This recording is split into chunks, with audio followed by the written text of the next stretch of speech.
आज हम सब ने एक महत्वपूर्ण और ऐतिहासिक समझौता संपन्न होते हुए देखा है। आने वाले समय में यह भारत, पश्चिम एशिया और यूरोप के बीच इकोनॉमिक इंटीग्रेशन का प्रभावी माध्यम होगा।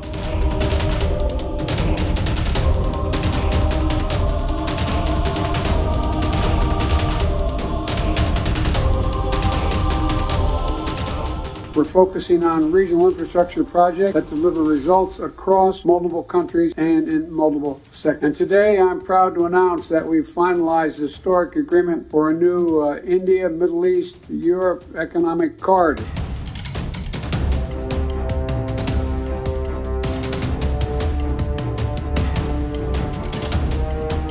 With the European Commission, European governments, we commit to invest alongside with you on this road. And this is a very important project from Asia through Middle East to Europe to offer big opportunities and connect people.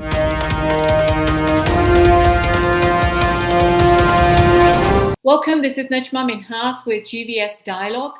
On the sidelines of the G20, a major project was launched, the India, Middle East, Europe Economic Corridor, or the new Spice Route, as it's called.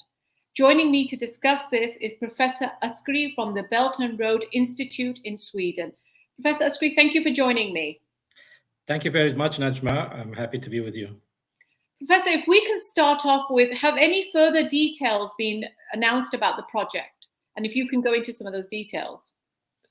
No, except for what we heard said verbally by some of the leaders of the G20. The most detailed report was given by Crown Prince Mohammed bin Salman of Saudi Arabia about the kinds of projects he thinks are prioritized, which is interesting.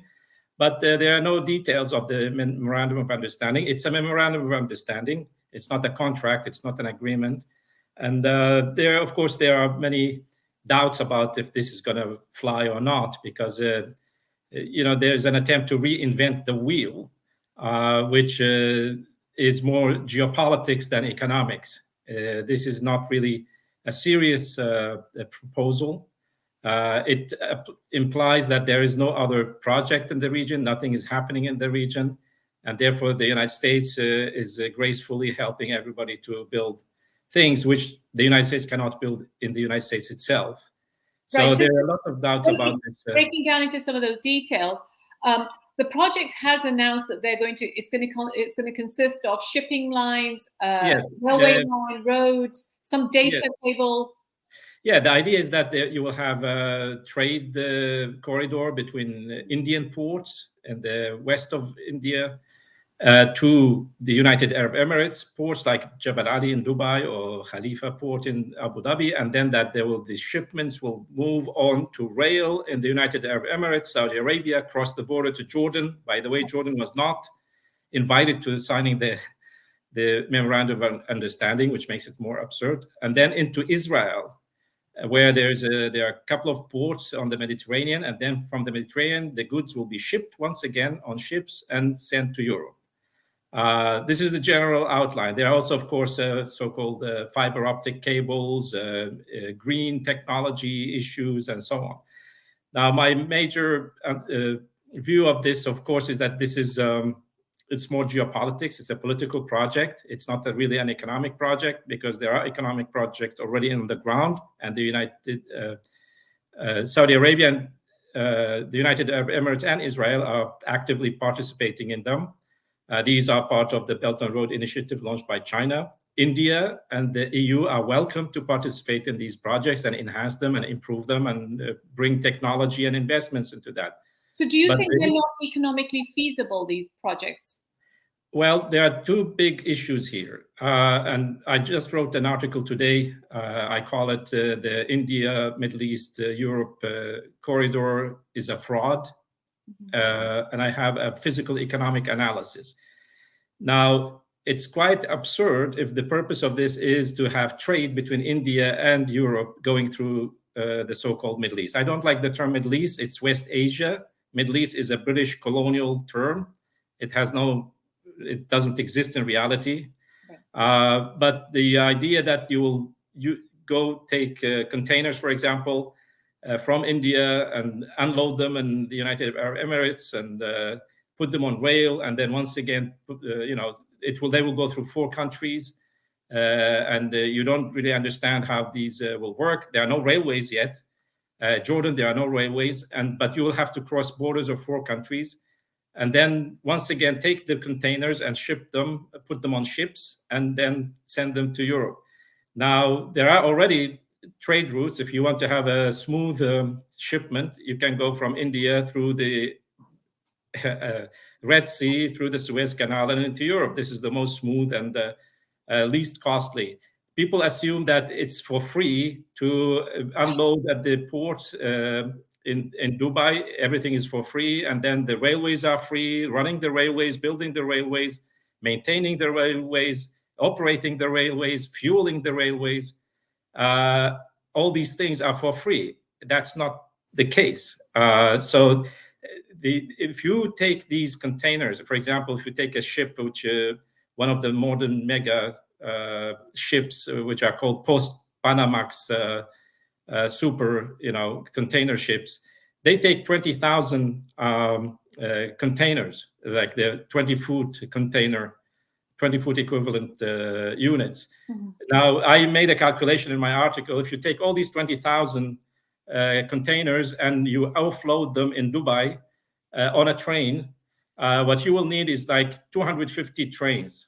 Each train will be 50 kilometers long. So you will have a queue of trains just for one ship extending for 150 kilometers. Now, each day, 16 such ships pass through the Suez Canal, and 20 more ships with bulk goods also pass through the Suez Canal. So the idea, and some Israelis are now saying, oh, this is the end of the Suez Canal, Egypt will go bankrupt. This is all nonsense, because physically it's impossible to replace and remove the goods from the Suez Canal, the sea route to the land route, because it's going to be incredibly expensive and completely stupid. Sorry, go ahead. Now, if this is a development, an economic cooperation project, that's great. That makes a big difference, because what it means is that we, as I write in my article, we have something we call the development corridor. It was developed by an American economist. His name is Lyndon LaRouche. I have worked with for many, many years. We wrote the first reports about the new Silk Road, or we call the Eurasian land bridge, to connect all the continents with infrastructure. And the core of this is what we call the development corridor, which consists of a belt, which is 100 to 150 kilometers wide belt, which goes all the way from Asia to Europe to Africa, passing through the Middle East. And at the center of this, you have railways, highways, water canals, water, power, oil and gas pipelines, and around them you build industrial and agricultural and urban centers. That's the concept of economic development on the economic corridor. If that's the intention, that's great. But there is already work being done by these countries and China. It's called the Belt and Road Initiative. So they will add nothing new to this whole process, except if they will come with new technology, with more investments to support this economic belt of the Silk Road and work with China. That's great. Otherwise, it would be completely absurd to build a parallel economic corridor. And these nations, of course, Saudi Arabia, the Emirates, and other countries, they will not be able to accommodate that and accept that, because this goes contrary to their national economic priorities. Saudi Arabia, they have a Vision 2030. It's quite integrated into their comprehensive strategic partnership with China and the Belt and Road Initiative. The Emirates, the same. All the countries in West Asia now have agreements with China, Iran. So the reason I say it's a fraud, because there's no basis in reality for such ideas, because these projects already exist. The other reason so the reason, if I can just cut there, so the reason you say that is because it's been espoused that this will reduce trade time. So, for example, the European Commissioner said this will reduce trade time by 40%, and that's how it's being talked about. Whereas you're saying that actually the trade time, I assume, must be correct, but you're saying that the cost of reducing that trade makes it economically unfeasible, and exactly. therefore it's only feasible if one views it as a development corridor rather than a trade corridor. Exactly, Is that what you're saying? Okay. That's the issue. And if you want to make it into economic development corridor, it means that you will have to cooperate with other nations, all nations, not only a select club of people which you want to work with, and then you distance other people. You push aside Syria, Turkey, Iraq, Iran, people you don't like. Right. And you say, oh, we have a small club of nations we are like-minded. But there's also this small club is able to afford this, right? This is the difference, for example, between when we'll come on to discuss the Belt and Road Initiative itself. Yeah. But these are countries who can actually afford to set up the infrastructure themselves, whereas countries like Jordan or some of the Syria, etc., these countries will not be able to afford the infrastructure, and that's one of the differences that's been pointed out between this project versus the BRI. No, the question of affording is a bit false, because no nation can afford to build infrastructure if we follow the reasoning of people in the United States or Europe. Like, for example, the United States, President Biden, when he ran for election, he had a big project for infrastructure in the United States, called it Build Back Better. Right. The Congress shot it down, killed it. They said, we don't have money. Now, the question is not really money. It's the question of the will to want to do this. The United States has money to print and give to Ukraine, for example, hundreds of billions of dollars, no problem. They have spent trillions of dollars on wars. That's not really the issue. Affordability is not the issue. There's a physical technical problem, which there are certain nations in the world can build railways and ports and airports at high efficiency. China is one of them, but there are other nations. Right. But the issue is that we have an international financial and economic system in the West which does not allow for the building of such things. Here in Europe, we have big problems with infrastructure, and the government say we don't have money. We cannot afford build infrastructure. They say we cannot afford healthcare. We cannot afford education. Right. This is what they were telling African nations the last 60 years through the IMF and World Bank. You cannot afford to have infrastructure, schools, and hospitals. So what did you do?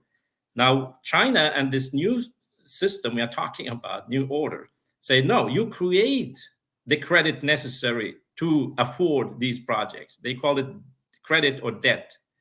But that's legitimate debt, because what it does, it improves the productivity of society by building infrastructure, and that productivity will help you repay your credits. This is how the United States was built as an industrial nation in the 19th century, even in the 20th century under Franklin Roosevelt. Americans have forgotten about that.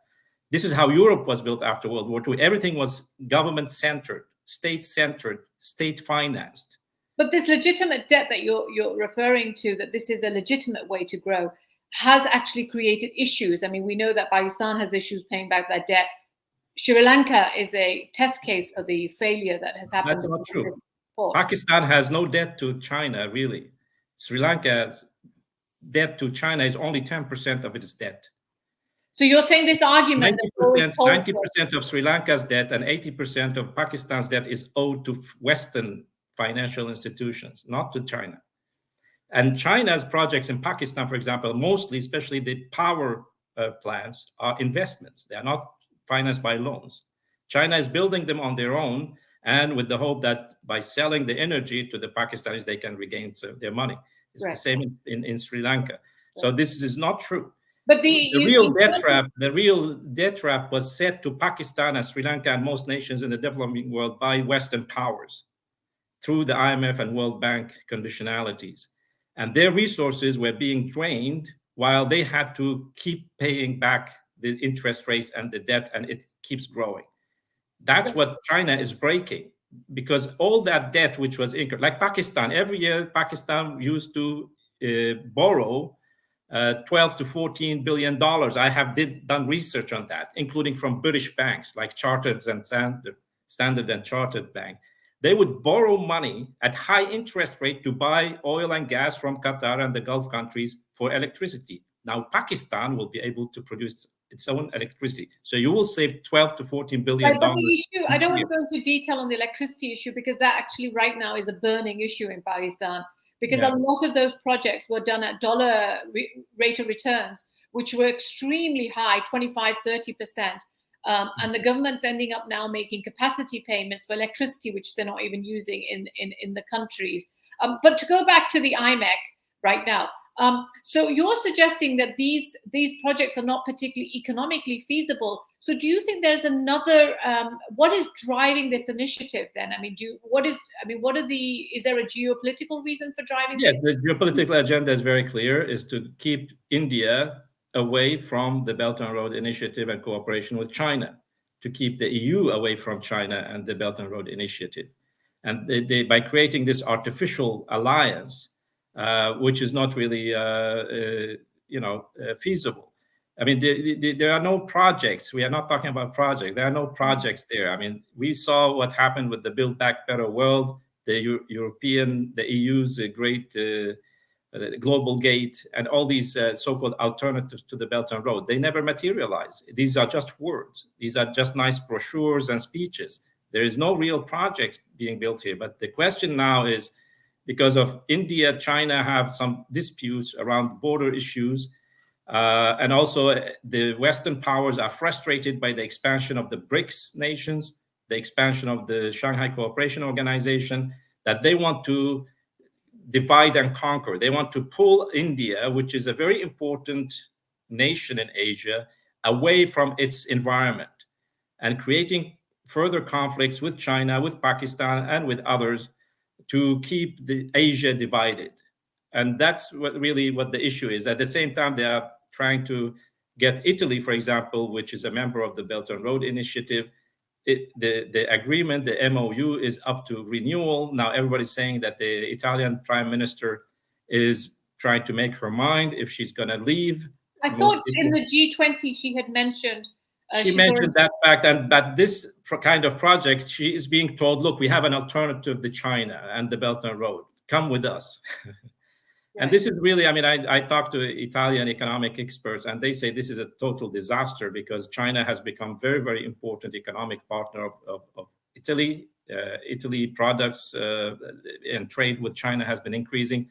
So these are the geopolitical goals. Besides, there is an attempt to normalize relations between Israel and the Muslim countries, especially Saudi Arabia, without resolving the Palestinian issue. This is also one of the major things. And at the same time, also to keep India away from Iran. Now, India, Iran, and Russia have a very interesting and operating trade corridor. It's called the International North-South Transport Corridor, and it's functioning very well. It has no problems. I think the Indians are smart. Because they think they can take advantage of the desperate Europeans and Americans, getting some more advantages, because everybody knows that India buys Russian oil at very big discount. It refines it and then sells it to the poor Europeans at overprice. But nobody is complaining about India, and India said, well, that's great. Let's take advantage of those guys. If they're offering us more incentives through the IMEC, then we take it. But this is really going to divide or delay. It's not going to affect, for example, Saudi Arabia, the Emirates, and West Asia's cooperation with China. It will just delay things and make things more difficult between India and China, to integrate the whole Eurasian continent in economic cooperation. You mentioned that this is a pie-in-the-sky idea, but when we look at the BRI, which at one point was supposedly covering 150 countries and had trillions of dollars of projects, supposedly, once again, MOUs, those have not come to fruition either. Well, it depends on which projects you're talking about. There are 152 nations joining the BRI. It's not so allegedly that more and more nations are joining China. And they're trying to get the benefits of working with China on financing and building infrastructure. Now, the issue is, for example, all these countries who are joining the Belt and Road, especially in the developing sector, they come with a huge luggage on their back of debt, financial problems, physical, economic problems, all kinds of issues. And China alone on the Belt and Road cannot solve all the problems of the world. The BRI is creating a model of cooperation among nations with very clear methodology for financing and building and running these projects. Now, one project in one country does not solve all their economic problems, but it's setting examples. For example, making landlocked nations land connected. We had Ethiopia, building of the Djibouti Addis Ababa railway, 700 kilometers, have freed Ethiopia from its isolation. And now Ethiopia is actually building with China industrial projects where Ethiopians can finally produce things. And even the agriculture is improving. They have their own plans. They are courageous and working hard to build the hydropower dams and improving their agriculture. But with the help of the infrastructure which China is providing, they are able to open up. We have similar things in Laos. The China-Laos high-speed rail, it's helping Laos to become land connected.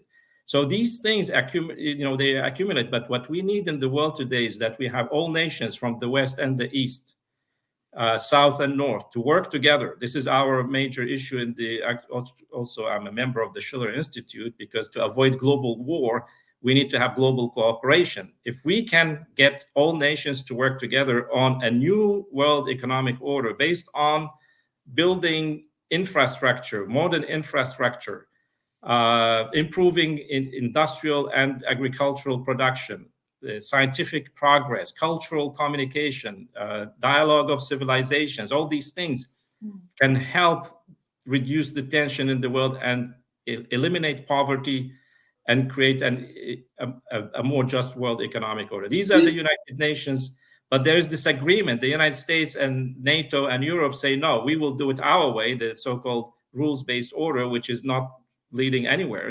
And China is saying, look, we have a better model of cooperation. Let's work together on it. And that's where the divide is. How will this particular corridor affect the Saudi-Chinese relationship?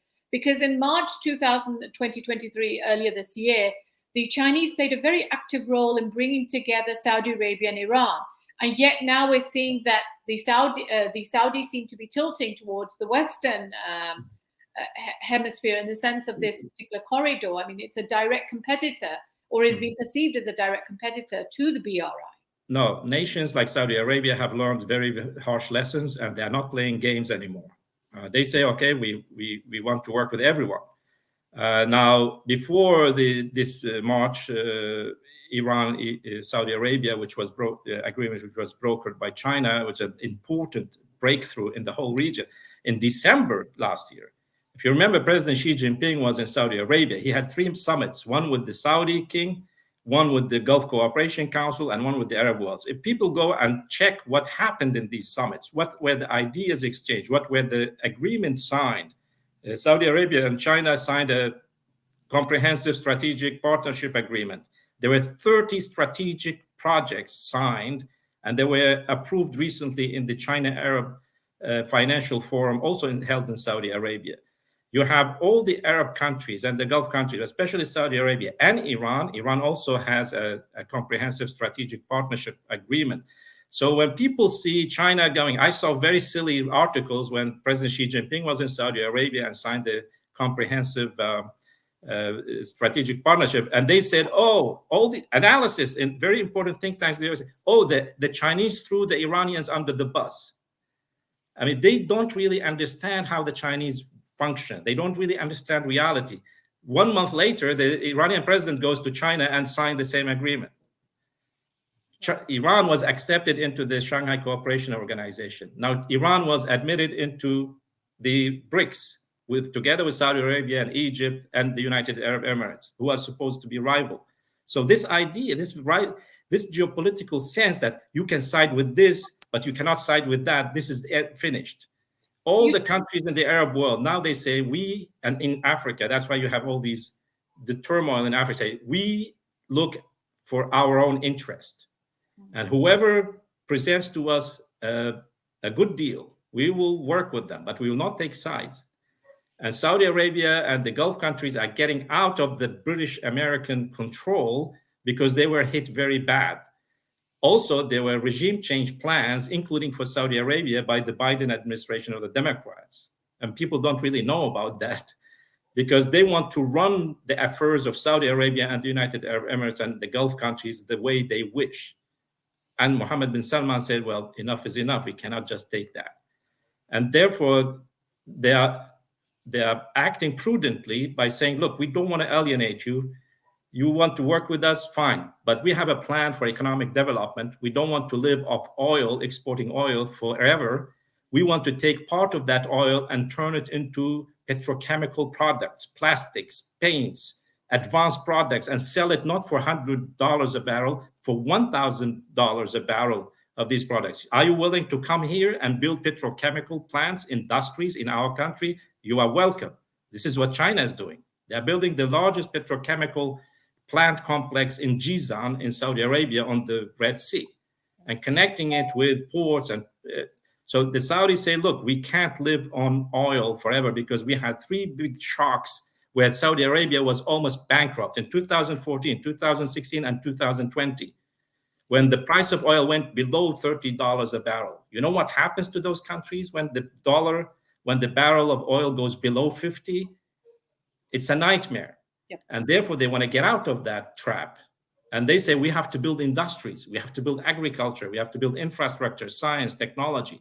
And whoever is willing to come to our country and build these things, they are welcome. China even proposed to build nuclear power for Saudi Arabia and the Gulf countries. They proposed to have joint space exploration in space, train Saudi and Emirati astronauts to work with Chinese. This is the kind of partnership nations are looking forward to, and not just to be lackeys of somebody buying American weapons and fighting their neighbors. That's over. So just final thoughts on how do you think the Chinese leadership is viewing this particular economic corridor that's just been launched? Obviously as a direct threat, and it's been said that as well. I mean, Modi in his statement when he announced this in G20 referred to the fact that this statement will not create debt for anybody. And there was a direct threat, a direct hit basically on the BRI. So how do you think the Chinese leadership is viewing this? Well, the Chinese leadership, they will keep doing the thing they think is right. They will wait and see. They don't get threatened by these things because they have long-term plans and they're working on those plans. They have plans for 2035, they have a plan for 2049, and they have agreements with nations all over the world, which are also long-term. So these things don't threaten the Chinese. The Chinese feel sorry and also threatened not by these moves. They feel threatened when the economy in the United States and Europe and Africa collapses, because that's their big market. These are their big, so they wish that India and others will be prosperous, but cooperate, so China can be prosperous and cooperate. The Chinese don't believe in zero-sum games. They think this is a stupid game. They believe that common prosperity. If Africa is rich, if the Gulf countries are rich, China will be happy because China can sell advanced technology and machinery to those countries and also buy oil from them. Look, the Arab countries are going to surpass the EU, for example, in the volume of trade with China soon. It's China, Arab countries trade is about $450 billion a year, and it's increasing. With Europe, it's $650 billion. So soon, the Arab world could replace Europe, and the Arab world and Africa could replace the United States as the major export markets of China. The ASEAN countries are big partners of China. So the Chinese would not be worried about these things. They are worried about these geopolitical games on their borders, which will, prevent economic cooperation. And that's what they are worried about. They are not. This project is not really a threat for them. So I like the fact that you said, let's not view this as a zero-sum game. Professor Askary, thank you so much for sharing your thoughts with us today. Thank you very much.